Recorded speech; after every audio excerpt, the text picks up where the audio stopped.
বন্ধুরা, আজ আমি তোমাদের নিয়ে যেতে চলেছি পঞ্চ কেদারের মধ্যে সবচেয়ে কঠিন ও দুর্গম এক যাত্রায়। এই যাত্রা শুধু কঠিন নয়, এতে মিশে আছে প্রচুর রোমাঞ্চ ও রহস্য। যে যাত্রা করতে গেলে মহাদেব সবার শারীরিক ও মানসিক পরীক্ষা দুই নেন।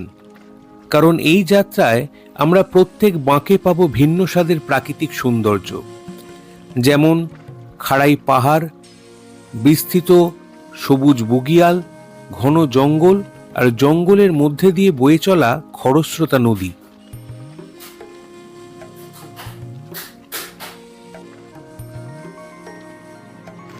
Good morning from Rudranath.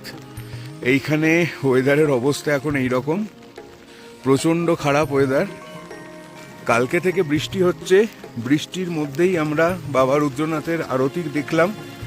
আর এখন যাচ্ছি সকালবেলা একবার বাবাকে গড় করে নিচে নামার যাত্রা শুরু করব বলে। এই হচ্ছে অবস্থা, সারাক্ষণ হর হর মহাদেব বৃষ্টি হচ্ছে। সব রকম ভাবে রুদ্র রূপের দর্শন দিয়ে পরীক্ষা নিয়ে নিয়েছে। আমরা আশা করি পরীক্ষায় পাশ করেছি, তাই জন্য খুব ভালোভাবে দর্শন দিয়েছে। আবার আমরা দর্শনে যাচ্ছি, আমাদের একটুও লজ্জা ভয় ঠান্ডা লাগা কিচ্ছু নেই, সব অতিক্রম করে আমরা আবার যাচ্ছি। আর এই হচ্ছে এখনকার সিচুয়েশন। কালকে প্রচুর বরফ পড়েছে, প্রচুর বরফ।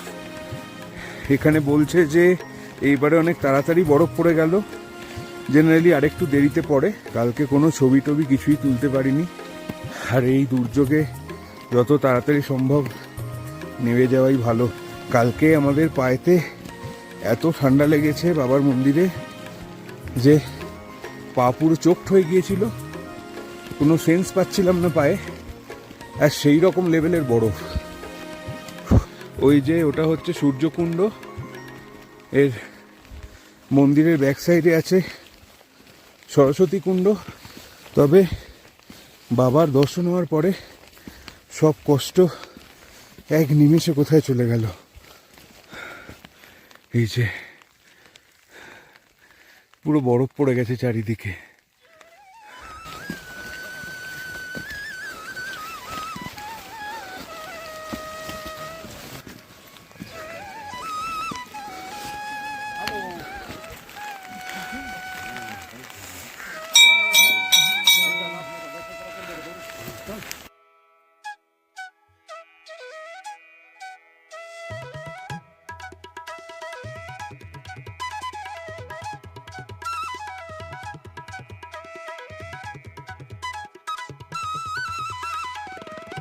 আর রহস্যময় বলার কারণ, এত উচ্চতায় কঠোর প্রকৃতির মাঝে মহাদেবের স্বয়ম্ভু মুখের দর্শন করার টানে সমস্ত প্রাকৃতিক ঝঞ্ঝাকে উপেক্ষা করে, শারীরিক বিপদ থেকে অতিক্রম করে লক্ষ্যে পৌঁছানোর পিছনে ভগবান ও ভক্তের বন্ধনের অস্তিত্ব যে কতটা কার্যকরী, সেই অনুভব ভাষায় প্রকাশ করা সত্যিই কঠিন।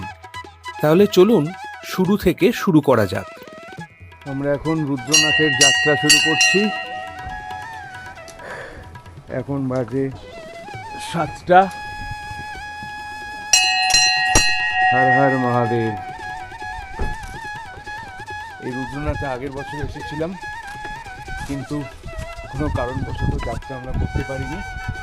তো এই বছর আবার রুদ্রনাথের যাত্রা শুরু করলাম। সকাল 7টায় আমরা শুরু করলাম। আজকে স্টে হবে লিটি বুগিয়ালে। হর হর মহাদেব।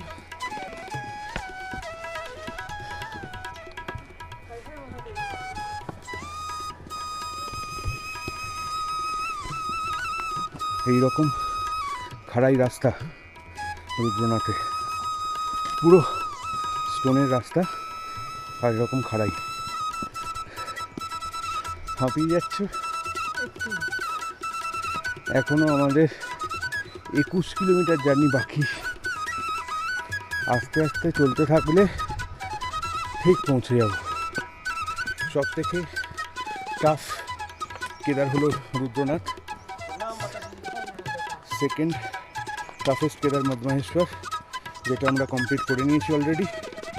আর রুদ্রনাথ হলেই আমাদের পঞ্চকেদার কমপ্লিট হয়ে যাবে।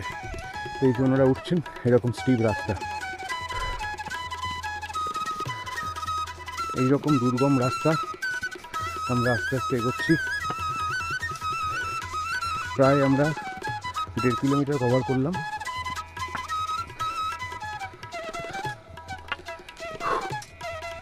প্রচুর নিস্তব্ধতা, শান্তি, আর এখনো পর্যন্ত কিন্তু এখানে সূর্যের আলো এসে ঠিক মতন পৌঁছায়নি। 8:30 মতন বাজে, 8:30 মতন বাজে। আর কত পাখি এখানে। সিঁড়িগুলোতে উঠতে বেশ কষ্ট হচ্ছে, বেশ খাড়াই। পাখির ডাক, জঙ্গলের ফুলের গন্ধ, এই নিয়ে আমরা চলছি বাবা রুদ্রনাথের দর্শনে। আমরা এখন আছি সাগর ভিলেজ থেকে চন্দ্রকোটিতে। অসাধারণ সুন্দর লাগছে, এরকম সাদা সাদা ফুলে পুরো জায়গাটা ভর্তি হয়ে আছে।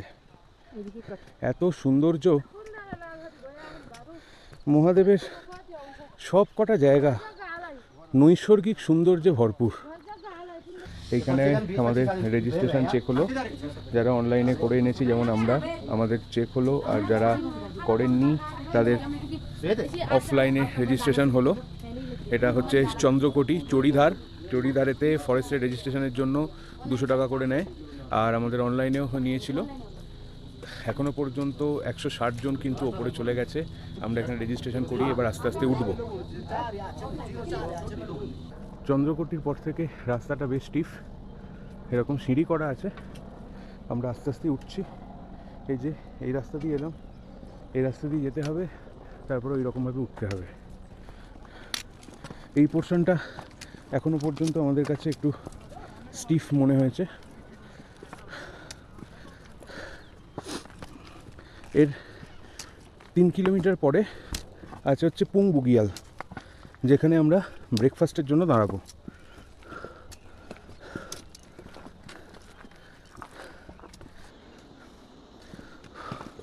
রেজিস্ট্রেশনের পর থেকে পুরো খাড়া চড়াই, আর পুরো রকম স্টোন বেছানো রাস্তা, ভয়ানক চড়াই আছে। টাফ কিন্তু রুদ্রনাথ, চন্দ্রকোটির পর থেকে বিভৎস টাফ। এখনো পর্যন্ত আমরা সাগর থেকে মোটে 2 থেকে 2.5 কিলোমিটার এসেছি, তাতেই অবস্থা খারাপ হয়ে যাচ্ছে। এখনও মন্দির পর্যন্ত প্রায় 18 কিলোমিটার রাস্তা।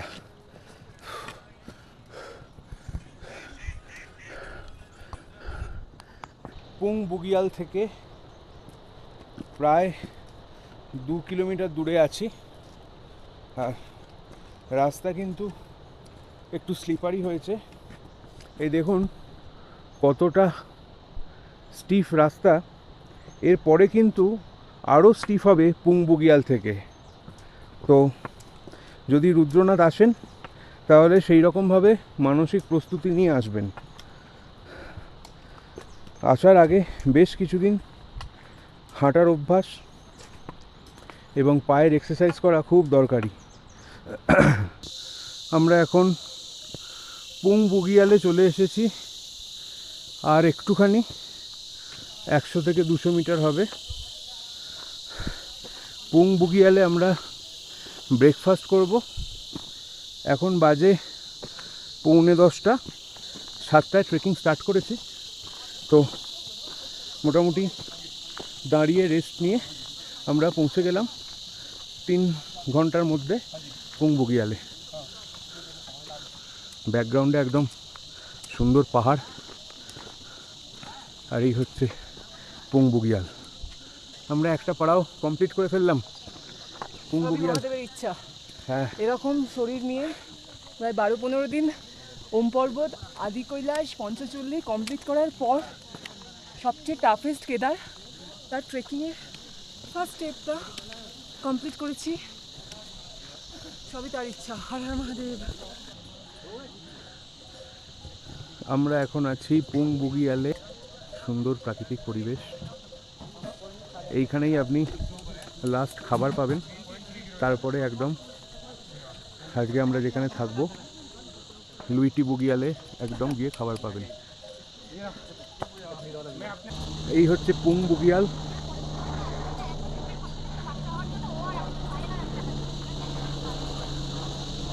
বুগিয়ালটা খুব বেশি বড় নয়, ছোট। আমরা এই বুগিয়াল থেকে এর পরের স্টপ আমাদের, যেখানে আজকে আমরা নাইট স্টে করবো, সেটা হচ্ছে লিউটি বুগিয়াল। ওই যে দূরে যে ঝর্ণা পড়ছে সেই তত দূর যেতে হবে। এইখানেতেই আমরা ব্রেকফাস্ট করলাম, পরোটা আর ম্যাগি পাওয়া যায় এখানে, অসাধারণ সুন্দর। জায়গায় জায়গায় পুরো ফুলের গাছে ভর্তি, অন্য সময় এলে এখানে পুরো ফুলে ভর্তি থাকে, মানে মে জুনে। আমরা ওইখানটায় যাব, ওই দূরে ঝর্ণা পড়ছে, ওই ঝর্ণাটা যেখানে দেখা যাচ্ছে আমরা ওইখানে যাব। ওইটা লুইটি বুগিয়াল। অনেক উঁচু, অনেক উঁচু, এত উঁচু পাহাড়টাতে এখন আমরা যাবো আজকে। এই পুরো পাহাড়টা কভার হয়ে গেলে তবে রুদ্রনাথ, তবে রুদ্রনাথের দর্শন পাওয়া যাবে। চলো আমরা এগোতে থাকি।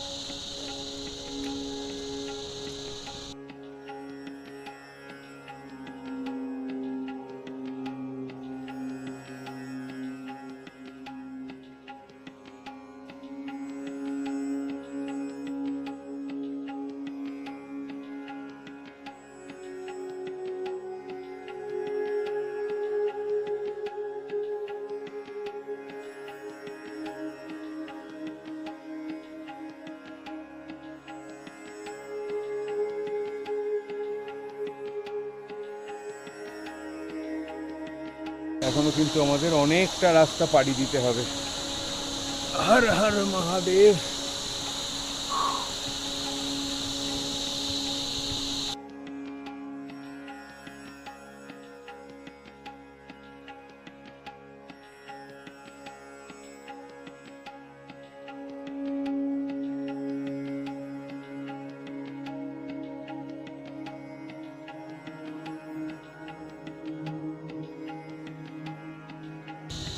এখানে রুদ্রনাথে একদম বুগিয়ালে না গেলে কিন্তু কোনো পিক দেখতে পাওয়া যায় না। তুঙ্গনাথে যেমন জঙ্গলের ফাঁক দিয়ে দিয়ে পিক দেখা যায়, মাদমাহেশ্বরে দেখা যায়, রুদ্রনাথে কিন্তু সেই রকম ব্যাপারটা নেই। রুদ্রনাথ একদম ঘন জঙ্গলের মধ্যে, আর এত বড় বড় গাছ, এখানে না রোদ্দুর ঢোকে না কিছু।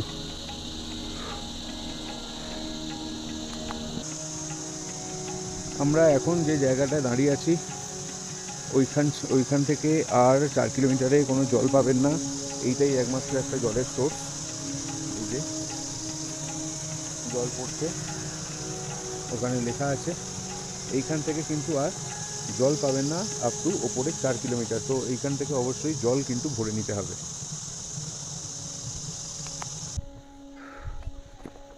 প্রচণ্ড খাড়াই রাস্তাতে আমরা চলছি। এইখান থেকে আরও খাড়াই হয়ে গেছে, যেমন পাথর আরও বড় বড়, প্রায় 1.5 থেকে 2 ফুট করে এক একটা স্টেপ জাম্প করতে হচ্ছে। যে গ্রামটা দেখা যাচ্ছে ওইটা হচ্ছে সাগর ভিলেজ। জানি না এখানে দেখা যাচ্ছে কি না। এর মাঝে মাঝেও অন্য রাস্তা দিয়ে গেলে ওই যে দেখুন ওখানে ঘোড়া ঘাস খাচ্ছে, ওইটাও একটা বুগিয়াল পড়ে, বাট ওটা অন্য রুট। আমরা যেটা দিয়ে এসেছি সাগর, ওই যে দূরে সাগর ভিলেজ থেকে এইটা হচ্ছে পুং বুগিয়াল থেকে আমরা এখন এত দূর চলে এলাম।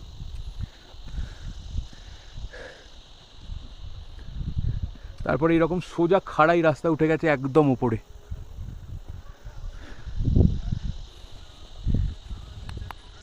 এখন বাজে দুপুর 2:30, ফাঁকা রোদ্দুর থাকার কথা, কিন্তু তা নেই।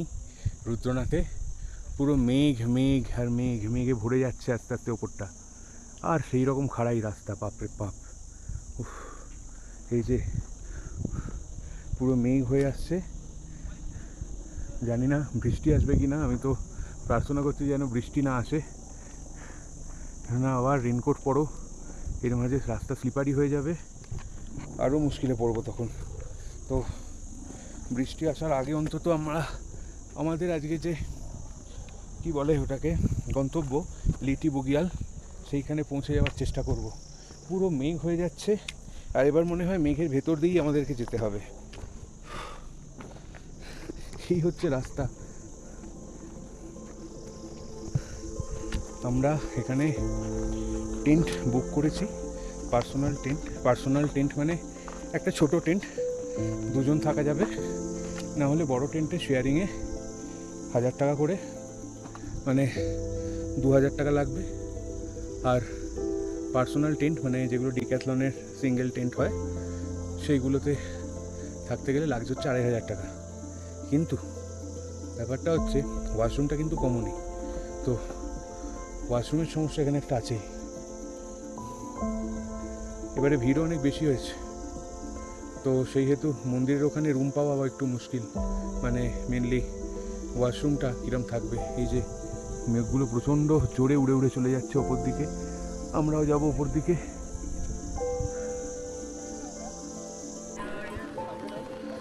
আমরা এখন আছি মৌলিতে, বৃষ্টি এসে গেছে এই যাত্রায়। বাইরের ওয়েদার, চারিদিকে ঘন কুয়াশা আর মেঘ আর মেঘ। তো ভাবছি আমরা এখানেই আজকে স্টে করে যাব। উপরে যাওয়াটা এখন ঠিক হবে না, আমরা 2 থেকে 1 কিলোমিটার নিচে থাকবো। কালকে আরও সকালবেলা স্টার্ট করতে হবে। এখন বাজে রাত্রির 8টা। এই যে আকাশে সুন্দর চাঁদ উঠেছে, আমরা এখানে টেন্টে আছি। পুরো জায়গাটা কিন্তু ঘুটঘুট করছে অন্ধকার।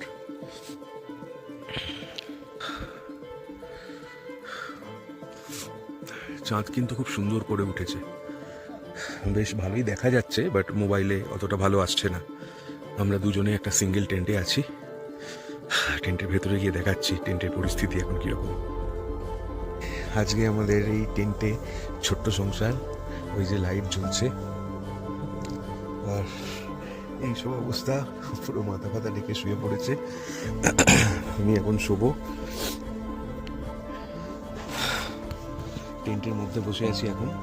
এটা অন্যরকম অভিজ্ঞতা, কালকেও এরকমই কোনো টেন্টের মধ্যে থাকতে হবে আমাদেরকে। তো বাথরুম কিন্তু এখানে একটাই, এখানে প্রচণ্ড কম সংসাধন আছে। আপনার মাদমাহেশ্বর থেকে শুরু করে, কেদারনাথ থেকে শুরু করে, তুঙ্গনাথ থেকে শুরু করে সব জায়গাতে কিন্তু প্রপার মাড হাউস অন্তত আছে, কিন্তু রুদ্রনাথে এইরকম কিচ্ছু নেই। শুধু টেন্ট আছে, টেন্টের মধ্যেই আপনাকে অ্যাডজাস্ট করতে হবে।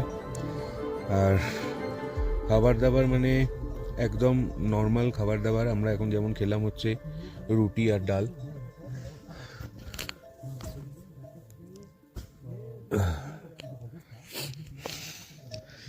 আর এই প্রচণ্ড ঠান্ডা কিন্তু বাইরে, টেন্টের ভেতরে অতটা লাগছে না। কালকে সকালবেলা দেখাবো আপনাদেরকে কীরকম সুন্দর সকাল আমরা উপভোগ করি।